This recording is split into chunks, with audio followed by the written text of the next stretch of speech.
She faked my daughter's handwriting, right down to the signature. My hands shook as I stared at the so-called will, claiming my own villa now belonged to him. Victor, my son-in-law, mailed it just 3 weeks after Emily's funeral, but that wasn't the worst of it. He didn't even deny it. When I called, he laughed.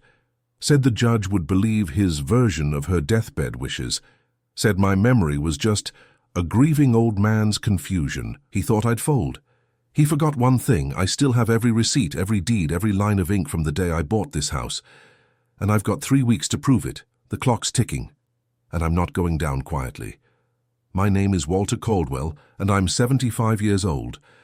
Each morning I drink my coffee by the villa's salt-spattered windows, watching gulls circle above the Mediterranean while dust motes dance in the sunbeams. My late wife Margaret passed a decade ago, and now our beloved daughter Emily has joined her, leaving only silence where her laughter once filled these halls. My son-in-law Victor attended the funeral last month, offering a hug that felt as rehearsed as his sympathy. His eyes seemed more focused on the villa's pristine walls than his grief. What he doesn't know is that I've kept every document, receipt and record since purchasing this place 30 years. Tago, all filed meticulously in boxes beneath the attic eaves. This villa is Emily's living memory, her childhood home. But let me start from the beginning. I watched the last mourners drift away from Emily's funeral, their black-clad figures dissolving into the coastal haze like watercolor running down canvas. The villa felt different that evening, emptier somehow, despite the dozens of her photos lining our hallway. You know the kind I mean. Snapshots of a life well lived, each one catching her mid-laugh or deep in thought. The way children grow frame by frame until suddenly they're gone.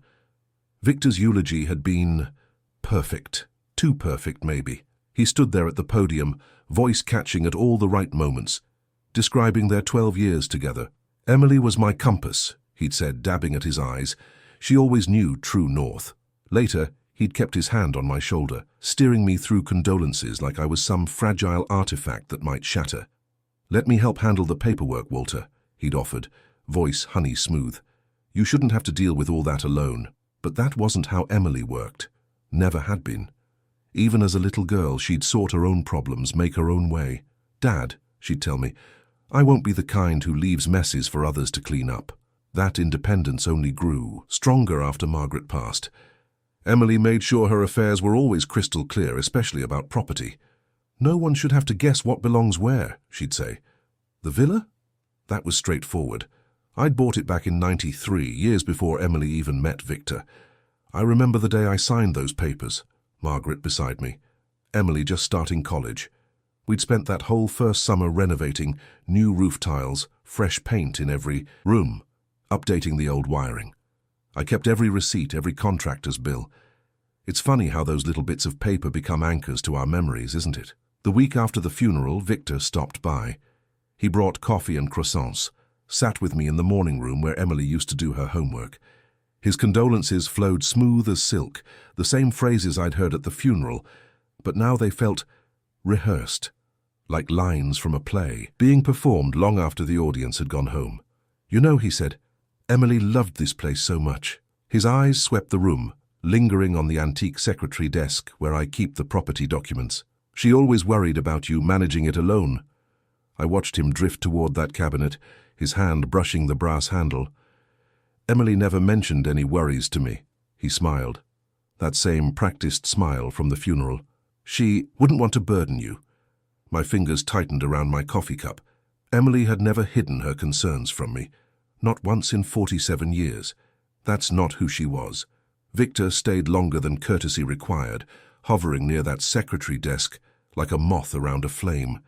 When he finally headed for the door, he paused, turning back with what looked like genuine concern.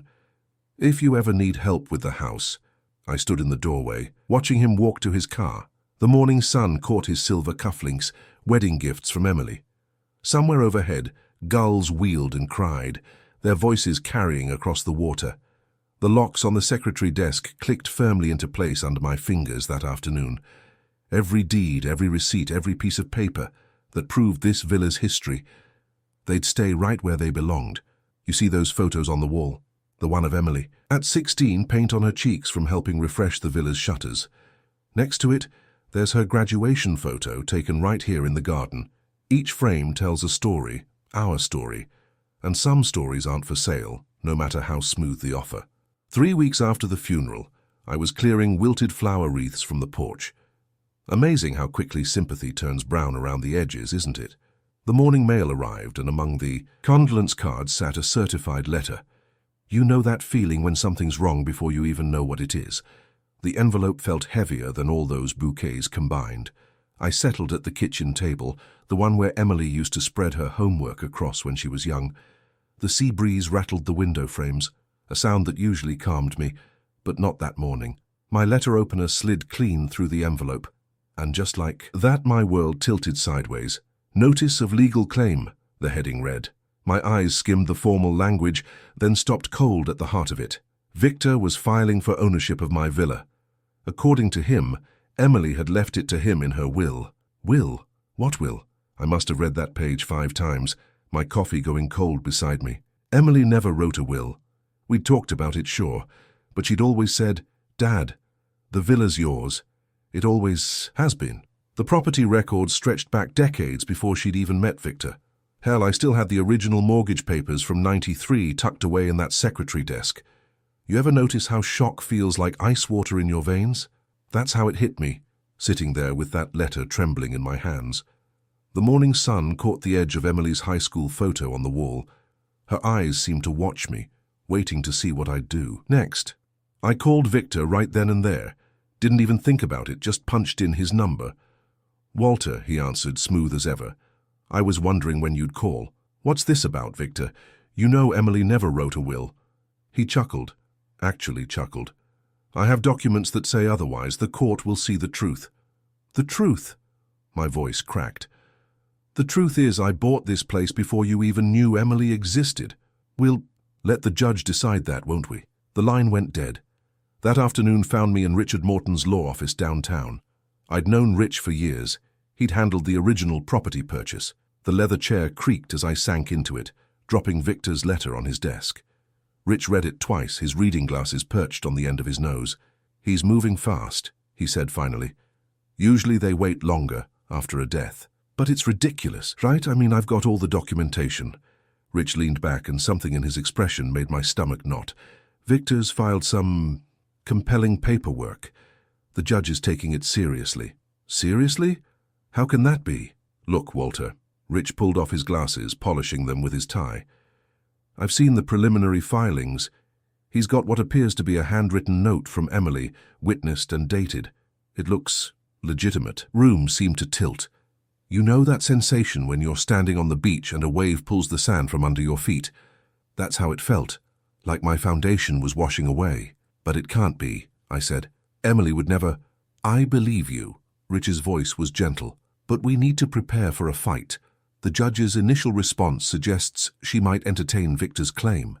I left Rich's office as dusk was settling over the bay. The villa's silhouette stood dark against the purple sky, and for the first time since Margaret died, it didn't feel like home. It felt uncertain, like the walls had shifted a few inches toward the sea while I wasn't looking. That night, I made myself review the case file Rich had given me. My hands shook when I turned the front door's lock. 3 full turns, same as always, but nothing felt the same anymore. Tomorrow would bring the first hearing, and I'd need to look composed even if I felt anything but. I stood at the window watching waves catch the last light. The villa had weathered countless storms over the decades.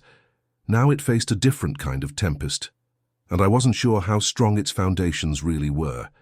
The courthouse looked bigger than I remembered, more imposing somehow. Maybe it was the way the morning shadows fell across those granite steps, or maybe it was just my nerves making everything loom larger. Rich met me outside, briefcase in hand, his tie knotted tight against the spring chill. Remember, he said, this is just preliminary. Keep your responses brief and respectful. I nodded, though my throat felt like sandpaper. You'd think after 75 years on this earth, courtrooms wouldn't intimidate me anymore. But there's something about watching your life get weighed and measured by strangers that never gets easier. The hearing room was smaller than I expected, all dark wood and fluorescent lighting. Victor sat on the other side with 2 attorneys, both young, both wearing suits that probably cost more than my monthly pension. He didn't look at me, but I caught that little smirk playing at the corner of his mouth. Judge Harrison was a woman about my age, with steel-gray hair and reading glasses that hung from a chain around her neck. She reviewed the initial filings with careful attention, occasionally glancing up at both parties. "Mr. Caldwell," she said finally, "while your long-term ownership is noted, Mr. Chen's exhibits warrant consideration." She adjusted those glasses. "I'll require comprehensive documentation from both parties within 30 days. Rich nodded beside me, but I felt my stomach drop. 30 days. The meter was already running on legal fees, and my pension wasn't exactly built for courtroom battles. After we filed out, Rich laid it out plain in the hallway. "We need every scrap of paper that proves this property is yours. Bills, permits, correspondence, anything that shows clear ownership before Emily's marriage." "How much is this going to cost?" I had to ask. Rich hesitated. "Initial estimate? 20,000 minimum. Could go higher if Victor's fancy lawyers drag it out." I finished. The medical safety net I'd tucked away was about to develop some holes. That evening, I spread everything across my kitchen table. Folders, boxes, decades of careful record-keeping that suddenly felt insufficient. Outside, waves crashed against the retaining wall, a steady rhythm that used to comfort me. Now it just marked time slipping away. I made lists. God, did I make lists. Purchase records, 1993. Tax history, renovation, permits. And finally, one I titled simply, "What Cannot Be Lost." The villa headed that page, but below it I wrote things like Emily's memory and dignity. Some things matter more than bricks and mortar. Around midnight, I remembered something. A brown cardboard box from the closing, stored under the staircase years ago. It had held the original transfer paperwork, including the notarized deed. My hands shook a little as I pulled open that closet door. Have you ever had that moment when your memory insists something should be exactly where you left it, but reality disagrees? I crawled in there with a flashlight, pushing aside old boots and holiday decorations. The box wasn't there. Not anywhere. Word had gotten around town about the case. Small coastal communities love their gossip. My neighbor Martha called to tell me Victor had been seen at Blackwood and Pierce, this aggressive firm from the city. "They're sharks," she said, worry clear in her voice. "They don't take cases they can't win." I sat at my desk that night, adding up numbers that refused to look friendly. Legal fees would eat through my savings within months. The pension would cover basic bills, but not much else. I'd been setting aside a little each month for medical expenses. You never know at my age. But that cushion was about to vanish. But what choice did I have? You can't put a price tag on justice, they say. Easy words until you're watching your bank balance drain away like sand through an hourglass. I pulled out my checkbook and wrote the first retainer check to Rich. The amount made my hand shake, but I forced myself to sign it clearly. Then I went back to my folders and labels, determination replacing despair. Somewhere in this house was the proof I needed. I just had to find it. You know, those mornings when the fog rolls in so thick you can barely see your feet. We get them pretty often here on the coast, especially in early spring. I was taking my usual walk along the lane, partly for exercise, partly to clear my head after another night of worrying over paperwork. The bougainvillea spilled over the old stone walls, splashes of purple barely visible through the mist. I'd walked this route hundreds of times, but that morning felt different. Maybe it was because I was so lost in thought about the villa situation that I nearly walked right into Charles Bennett. "Walt, careful there," he chuckled, steadying himself with his walking stick. Charles had lived 3 houses down for as long as I could remember. Retired now, but he'd been a notary for most of his working life. "Sorry about that, Charles. Head's not quite with me this morning." He studied me for a moment, those shrewd eyes of his catching more than most people would. "Heard about your trouble with Victor," he said quietly. "Nasty business." I nodded, not really wanting to get into it. But Charles wasn't finished. "You know, I was thinking the other day, I'm pretty sure I handled the notarization when you bought this place." He tapped his stick thoughtfully against the stone wall. "Must have been, what, 93? Remember it clear as day because it was right after that big storm that took out half the pier." My heart did a little jump. "You're certain about that?" "Oh, yes. Should be a record of it in my old files corresponding to whatever's in yours." He smiled. Memory's not what it used to be, but some things stick. That was a significant transaction for our little community. Charles, I said, trying to keep my voice steady, would you like to come up to the villa for some tea? 20 minutes later, we were at my kitchen table, papers spread out everywhere. Charles sipped his tea while I took notes, his memory providing details I'd forgotten or never known. The original deed would have been filed with the county, of course, he said, but you always kept meticulous records, Walt. I remember you had this system with boxes, used to joke about it at the Pier Club. I set my pen down. Boxes? Those old storage trunks you kept in the attic. He gestured vaguely upward. Remember when Tommy Rodriguez did your roof repair? Must have been, 8 or 9 years back? He had to move some of them behind that cross brace in the far eave. The memory clicked into place. I'd completely forgotten about those boxes, pushed back during the repair and never retrieved. Too awkward to reach, I'd told myself at the time. I'd get to them eventually. Charles, I said, standing up. You may have just saved my bacon. He laughed. Well, let's not count our chickens, but it might be worth a look, eh? After Charles left, I waited until sunset. Don't ask me why. Something about searching through old memories felt better in the gathering dark. I pulled down the attic ladder, ignoring the protest in my knees as I climbed up. The beam of my flashlight caught dust motes dancing in the air. I'd forgotten how cramped it was up there, hunched under the peaked roof. Had to crawl on my hands and knees past boxes of Emily's old school things, Christmas decorations, photo albums I couldn't bear to look at yet. The cross brace Charles mentioned was almost invisible in the shadows. I shuffled forward carefully, playing the light along the eaves until, there, a cracked leather trunk, wedged tight against the insulation. It took some doing to reach it. My fingers came back coated in dust and cobwebs, and I had to stretch further than my back appreciated. The old hasp was stubborn, but I had a flathead screwdriver in my pocket, a little gentle persuasion, and the wood creaked open. The smell hit me first. Old paper, the kind of musty sweetness that speaks of decades past. I lifted the lid wider, heart pounding. Letters. Bundles and bundles of letters on top, tied with faded ribbon, but no obvious sign of the deed I needed. I started to reach for the first bundle when I heard it, clear as day in the evening quiet. A footstep in the hallway below. Hello? I called down, my voice rougher than intended. Someone there? Nothing but silence answered.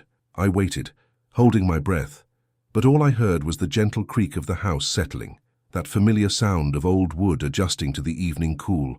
Must have been the draft from the sea. These coastal homes have their own music after dark.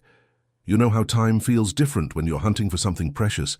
I turned back to that trunk with the kind of focus that makes minutes stretch like taffy. One by one, I lifted those letter bundles, setting them aside with careful hands. Emily's childhood postcards from summer camp, Helen's love letters from our courtship, birthday cards, Christmas wishes, congratulations on promotions long forgotten. Then, there it was. At the bottom of the trunk, beneath all those memories, lay a manila envelope thick with age. My hands shook a little as I pulled it free. The flap was sealed with that old-style metal clasp we used to use, and when I opened it, everything spilled out just as I remembered. Transfer records, dated signatures, even the original receipt slip from the sale. Clear as crystal, every detail matching what I knew in my heart. This villa had been mine and mine alone since '93. I wasn't taking any chances with these papers, took them straight downstairs to my study, where I have that little scanner Helen insisted I buy to join the digital age. Scanned every single page, photographed them with my phone for good measure, even made physical copies on the printer. Call me paranoid, but when you're dealing with someone like Victor, you learn to cover all your bases. Spent the next few hours building what my attorney calls a chain of title timeline, laid out every tax bill I'd paid over the years, every repair invoice with my name on it. Not a single document mentioned Victor or any claim he might dream up. Each piece fit together like a puzzle I'd been unconsciously assembling for decades. You were always telling me to keep better records, I muttered to Helen's photo on my desk. Guess you knew what you were talking about. Love. First thing next morning I called Charles. He came right over, steady hands examining each document with that professional eye of his. When he got to the notarial short form, his face lit up. That's my signature, all right, he said, tapping the page. And look here. See this little mark in the corner? That was my special validation stamp. Used it for important transactions only. He wrote up a statement right there at my kitchen table, detailing everything he remembered about the original sale. 4 pages of clear, precise memory that would make any judge sit up and take notice. "This should do it, Walt," he said, signing the last page with a flourish. "Take it from an old notary. Documentation doesn't get much better than this." I met my attorney that afternoon, watching his face as he went through everything. Saw the worry lines around his eyes smooth out as he examined each piece of evidence. When he finished, he leaned back in his chair and actually smiled. "Mr. Caldwell," he said, "this is exactly what we needed. Victor's claim doesn't stand a chance against this kind of documentation." Walking home under that late afternoon sun felt different somehow.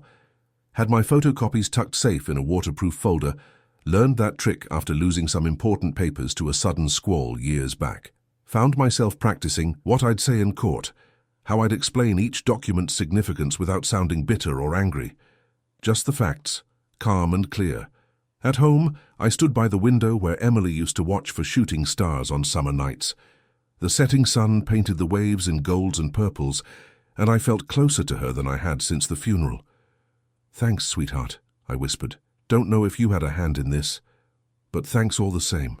The screech of bicycle brakes cut through my reflection. A courier, young kid with wild hair sticking out under his helmet, stood at my gate waving an envelope. I signed for that envelope like it was any other piece of mail. You know how life works. The biggest blows often come wrapped in the most ordinary packages. Made my way to the dining table, where Emily's old seashell lamp still cast that soft glow she loved so much. The one she'd made in third grade, all pride and glue and tiny cockle shells. "Let's see what you've got for me," I muttered, sliding my finger under the flap. Legal documents always have their own feel, don't they? That crisp, official paper that whispers, "Pay attention now." The first page was standard lawyer speak, notice of supplemental filing, case numbers, all that. But the second page, my hands went cold when I saw it. A handwritten will, supposedly from Emily, leaving the villa to Victor. Just like that. Clean and simple, like giving away a coffee mug instead of her childhood home. I've seen enough of Emily's handwriting over the years. Birthday cards, grocery lists, those little notes she'd leave on the fridge when she stayed over. This was close, damn close. Someone had studied her style, gotten the slant just right, matched her loop on the capital E. But they'd missed something crucial, Emily's lowercase g. She always wrote it with this tiny flourish, a habit she picked up from her mother. These G's were wrong, just wrong. "You seeing this, Helen?" I whispered to the empty room. "Our girl would never—" My attorney picked up on the first ring. Must have heard something in my voice because he didn't even say hello, just, "What's happened, Walt?" I told him about the will, my voice steady even though my chest felt like it was filling with seawater. His silence on the other end spoke volumes. "Without expert analysis," he finally said, "a judge might give this serious weight. It looks authentic at first glance, and courts tend to respect handwritten wills. We'll need a handwriting expert, and those reports take time. Time. Always time. Seems like that's all anyone wants from you when you're 75. More time, more waiting, more patience while they chip away at your life." I spread out our old holiday photos on the table after hanging up. There was Emily at the beach, age 6, building sandcastles with determined focus. Emily at 16, rolling her eyes at my dad jokes but smiling anyway. Emily at her wedding, beautiful and honest and true. Each memory felt tainted now, like Victor had reached back through the years and stained them with his lies. You ever had grief turned into a weapon against you? It's like being stabbed with your own kitchen knife. The betrayal cuts deeper than the blade itself. I emailed Charles the scanned images right away. If anyone could spot something off, it'd be him. His reply came within the hour, sharp and focused. 1. Date seems convenient. Just after that renovation you mentioned, when the property value jumped. Was Emily even in town then? Sleep didn't come easy that night. Every time I closed my eyes, I heard Emily's voice. "Dad, you know me. You know I'd never do this." She was right. I did know her. Knew her moral compass was as steady as the North Star. Knew she respected what this villa meant to our family. I must have walked every room twice over, touching walls that held decades of memories. Stopped at her old bedroom window, where the curtains still had those tiny anchors she'd picked out as a teenager. Dawn was creeping in, painting the sea in greys and silvers, and I found myself wondering if the salt air could carry away this kind of betrayal, like it carries away everything else. But some things don't wash away, do they? Some lies stick to your bones like wet sand, grinding away at what you thought was solid ground. The courtroom had that familiar hush when we filed in. You know the kind, where even footsteps sound like they're breaking rules. Victor sat with his fancy legal team, all pressed suits and leather briefcases that probably cost more than my monthly pension. My attorney and I took our seats across the aisle, and I couldn't help but notice how the morning light through those tall windows made everything look like an old photograph, all sharp shadows and harsh truths. "In the matter of Caldwell versus Mitchell," the clerk announced, and just like that, we were off. The judge, a no-nonsense woman with, silver-rimmed glasses, cut straight to the chase. "Given the contested nature of the handwritten will, this court orders a formal analysis by a certified examiner." She checked her calendar, tapping her pen against the desk. "Final hearing will be set for March 15th, 3 weeks from today." 3 weeks. Might as well have said 3 minutes or 3 years. Either way, my stomach dropped. I watched Victor's face. He wasn't smiling anymore, but there was still something smug in the way he straightened his tie. You know what it's like when time becomes your enemy, when every tick of the clock sounds like footsteps getting closer. That's how I felt walking out of that courthouse. Back home, I pulled out the wall calendar in my study, the one Emily had given me last Christmas, with coastal scenes for each month. Took a red marker and circled March 15th, then counted backward, marking each Wednesday leading up to it. Those 3 red circles stared back at me like warning lights. That evening, I spread my bank statements across the kitchen table. The numbers weren't pretty. My pension check barely covered the basics these days, and legal fees were eating through my savings like termites through old wood. The retainer for the handwriting expert alone, well, let's just say I had some hard choices to make. First to go was the fancy coffee I'd been treating myself to, back to store brand. Then I cancelled my dental cleaning. That tooth would have to hold out a little longer. The real pinch came when I looked at my old Leica camera, sitting in its leather case on the shelf. Had it since '82 taken some of my favorite shots of Emily growing up with that beauty. But sentiment doesn't pay legal bills, does it? The camera shop downtown gave me a fair price. All things considered. Still felt like selling a piece of my history, though. "You're doing what needs doing," Charles told me over tea the next day. He was working on his declaration, writing out every detail he could remember about the original deed transfer in that precise handwriting only career notaries seem to have. "We'll get this sorted, Walt. Truth's got a way of coming out." I spent my evenings at the dining room table where Emily used to do her homework. Put together 2 identical binders, one marked Evidence, originals in my steadiest hand, the other, Evidence, copies. Every document, every receipt, every photograph went in chronological order with those little sticky tabs marking important pages. Even bought a thumb drive, wrapped it in masking tape and wrote Villa Docs Backup across it in permanent marker. Maybe overkill, but at 75 you learn not to trust anything to chance. The notice about the handwriting analysis came at week's end. I read it twice on the porch, letting each word sink in. The examiner's credentials looked solid. 30 years experience, court certified, the works. The envelope felt heavy in my hands as thunder started rolling in from the bay. First few raindrops hit the flagstones with little dark spots, like periods at the end of sentences we weren't finished writing yet. Lightning flickered over the water, turning the clouds the color of old bruises. I slipped the notice back into its envelope as the storm moved closer. The wind had that restless feel to it, the kind that makes you want to check all your windows twice. Somewhere in the distance, a ship's horn sounded, long and low, warning others about the weather ahead. The power flickered around 3 in the morning, jolting me awake.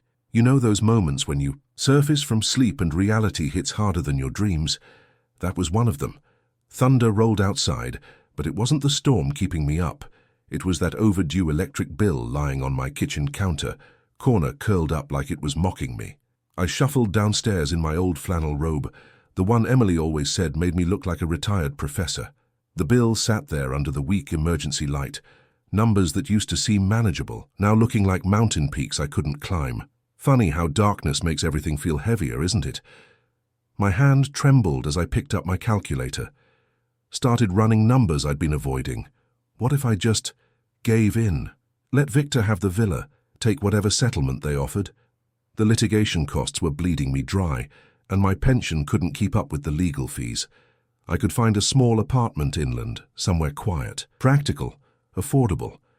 But then I looked around that kitchen, really looked at it.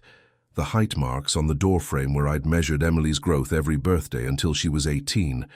The chip in the counter from when she dropped my grandmother's cast-iron skillet trying to make her first pancakes. The window where she used to press her nose against the glass during storms, counting seconds between lightning and thunder. You can't pack memories like those into a moving box, can you? When morning finally came, I called Charles. He was over within the hour, bringing fresh scones and that steady presence of his that always seemed to settle things. I don't know if I can keep fighting, I told him, pouring tea with hands that didn't want to stay still. Maybe it's time to be practical. Charles set his cup down so hard it rattled the saucer. Practical? His voice had an edge I'd never heard before. Walt, some things aren't about being practical. He pressed his palm flat against the table. This house, it's not just wood and windows. It's Emily's legacy. And legacies, he leaned forward, eyes sharp as tacks. Legacies need stewards, not surrender. The words hit me like a splash of cold water. He was right, of course. Emily never backed down from what mattered. Why should I? I called my attorney that afternoon, scheduled a prep session for the following day.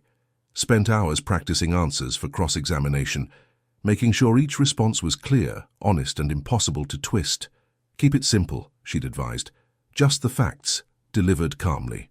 Late that evening, I went out to the garden Emily had loved so much. The roses were blooming early this year. She would have loved that. I cut the best ones, arranged them in her favorite crystal vase, the small one she'd found at that antique shop in Newport, placed it right next to the evidence binder on my desk, like a reminder of what I was really fighting for. My old charcoal suit still fit, more or less.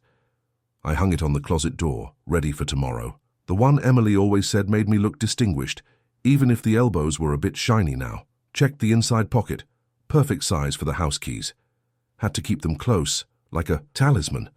Before turning in, I made one last trip to the attic. Just needed to touch that trunk's latch, feel the solid reality of our proof. The metal was cool under my fingers, grounding me somehow. Funny how something so simple can feel like an anchor, isn't it? Back downstairs, I switched off the lamp in my study. Didn't need it anymore. The moon was bright enough through the windows, and the surf's steady rhythm would keep watch until morning. Some sounds just get into your bones after decades, become part of who you are. Like this house had become part of us, part of our story. Morning hit different when you knew everything rode on the next few hours. I stood outside the courthouse at 7:30 sharp, watching that hard blue sky stretch overhead like it was trying to press down on all of us. Not a cloud in sight. Funny how nature sometimes matches your mood, isn't it? My evidence binder felt heavier than usual, though I'd triple-checked every page the night before. You ever notice how time seems to slow down right before these big moments, like the world's holding its breath along with you? Sarah, my attorney, met me at the security checkpoint. She had that focused look I'd come to trust, the one that said she'd rather lose her right arm than this case. "Ready, Mr. Caldwell?" "As I'll ever be." My voice came out, steadier than I expected. Amazing what a good night's sleep and absolute certainty can do for your nerves. The courthouse atrium was all marble and echoes, the kind of place that made you want to whisper even when you didn't have to. That's when I spotted Victor across the way, looking like he'd stepped out of a magazine cover in his tailored suit. Hadn't aged a day since Emily's funeral, I'll give him that. Though I suppose plotting and scheming keeps you young. He had some sharp-looking associate with him, the kind that probably charged by the breath. Guy was wrestling with one of those fancy rolling briefcases. Leather, brass fittings, probably cost more than my monthly pension. Victor caught my eye for just a moment, his face as blank as a fresh sheet of paper, not even a hint of what he was thinking. But then again, empty wells don't reflect much, do they? Inside the courtroom, Sarah and I took our places at the counsel table. Everything felt both familiar and strange at once, like when you're driving a road you've known for years but in the dark. I set out my reading glasses, the ones Emily had picked out, saying they made me look distinguished, and placed a pen beside them. Perfect parallel lines, everything in its place. Some habits you never shake, even when your whole world's on the line. I had the proceeding, mapped out in my head like one of those checklists they use for airplane safety. First would come the formal entries of appearance, then preliminary motions, if any, followed by the evidence presentation. The handwriting analyst would be the linchpin. Everything hinged on those findings. Speaking of which, the analyst walked in right on schedule. Middle-aged woman, grey suit, carrying what looked like a metal briefcase with 2 different locks on. She moved careful, deliberate, like someone transporting nitroglycerin. Made sense. Her words would either save my home or tear it away. You know that tremor I'd developed in my left hand since Emily passed? The one that always acted up when I was stressed? The strangest thing happened when the bailiff called the court to order. That tremor just stopped, like my body knew this was too important for distractions. All rise, the bailiff announced, and we did. The judge entered, looking exactly like he had during the preliminary hearings, stern but fair, the kind of face that belonged behind a bench. The first 20 minutes were all procedure, lawyers stating their names for the record, exhibits being marked and entered, that sort of thing.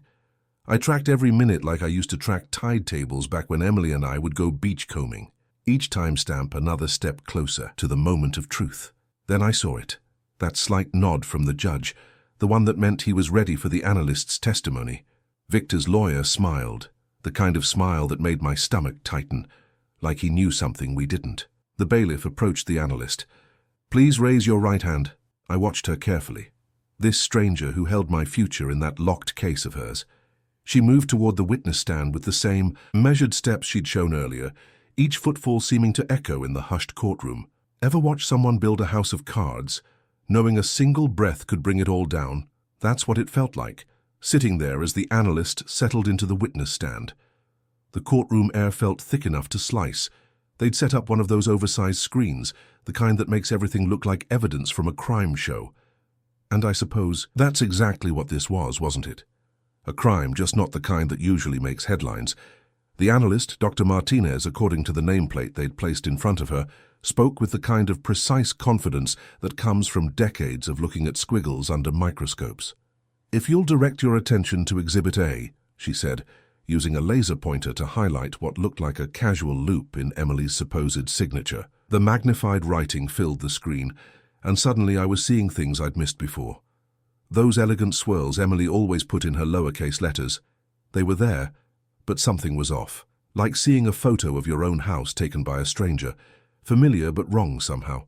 Note the pressure points here and here. Dr. Martinez circled 2 spots where the ink seemed to pool. In genuine writing, pressure variation occurs naturally. These marks show hesitation consistent with careful copying. Victor's lawyer shifted in his chair. I could practically hear the expensive fabric of his suit rustling with discomfort. Furthermore, she continued, when we compare the baseline drift to known samples, a new image appeared, splitting the screen between the will and one of Emily's old birthday cards to me. The authentic sample shows natural variation in spacing and angle.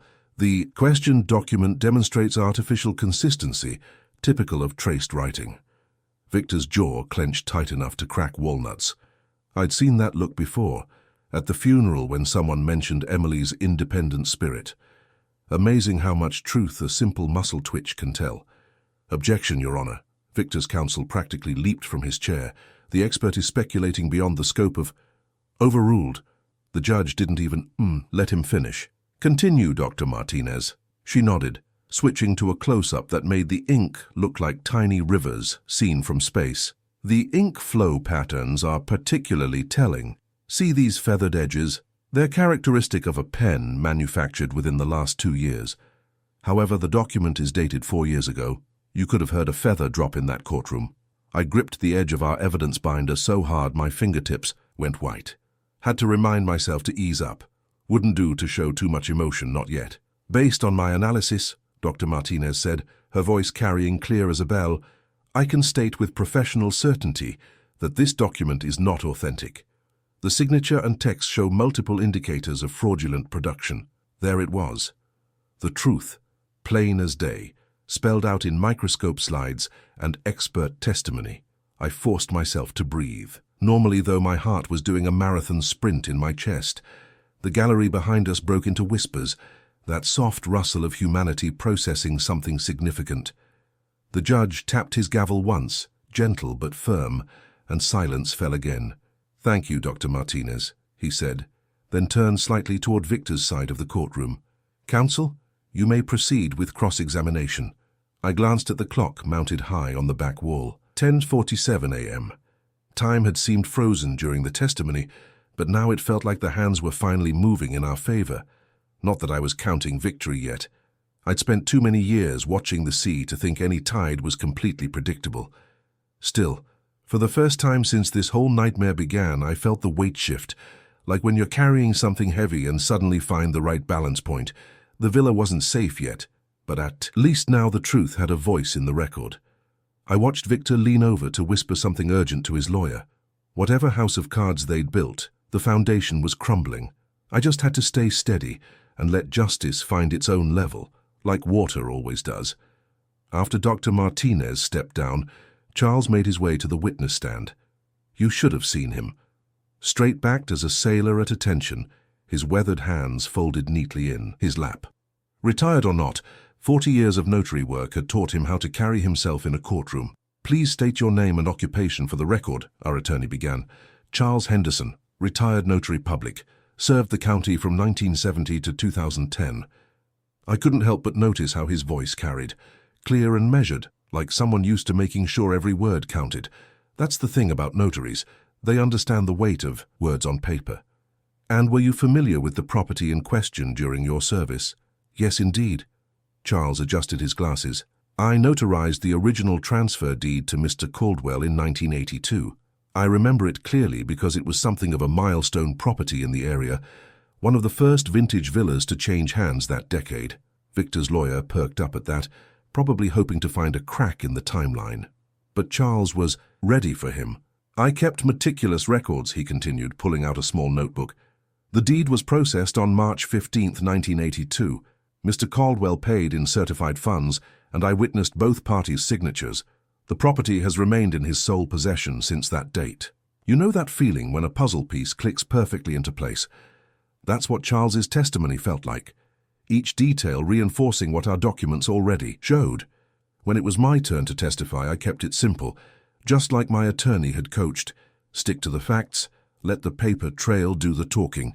I walked through 40 years of tax payments, renovation permits, insurance policies, all in my name. Every receipt, every bill, every piece of paper showing who really owned that villa. "And during your daughter's marriage," our attorney asked, "was there ever any discussion of transferring ownership?" "No." I looked straight at the judge. "Emily knew the villa would be hers someday, but she never wanted it before its time. She used to say good things shouldn't be rushed." The judge's pen paused briefly at that. Maybe he heard the truth in it. How some things just can't be forced or faked. After the last question, His Honor closed his notepad and looked up. The kind of look that says, decisions have been made. My heart did a funny little skip. "Having reviewed all evidence and testimony," he began, "this court finds no merit in the plaintiff's claim of ownership. Title to the property at 1421. Ocean View Lane remains solely with the defendant, Walter Caldwell." I let out the smallest breath. Barely a whisper, really, but inside. Inside, I was standing at the villa's highest window during the biggest storm of the year, watching the clouds finally break. The judge wasn't finished, though. He shuffled some papers, his expression turning sterner. Furthermore, given the serious nature of document falsification evidenced in these proceedings, the court will schedule a separate hearing to determine appropriate sanctions and costs. He glanced at his calendar. "We'll recess for 30 minutes while I draft the specific language. Court will reconvene at 11:45. The gallery rustled to life as everyone stood. I rose slowly, my fingers finding that worn corner of our evidence binder, the one I'd worried smooth over countless sleepless nights. Funny how such a small thing could hold so much weight.